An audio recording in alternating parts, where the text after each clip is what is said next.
با توجه مخلصان صوت نوای استرادی با دستگیری مقامات اجرایی حکومت دولتی شهر حصار و شهر ترسونزاده بخشیده به جشن بزرگ وحدت ملی سنه 23 ایون ساعت 14 در قصر فرهنگ شهر حصار و سنه 24 ایون ساعت 13 در کاخ دوستی شهر ترسونزاده کنسرت ایدانه با اشتراک ستاره استرادای تاجیک آوازخوان شناخته حسن کمال با فرزندانش سرایندگان جوان و امیدبخش شیراز کمال و پریچهره کمال برگزار می‌گردد.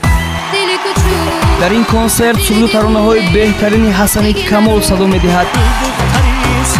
در مهمانی کنسرت هنرمندان شناخته سهراب محمود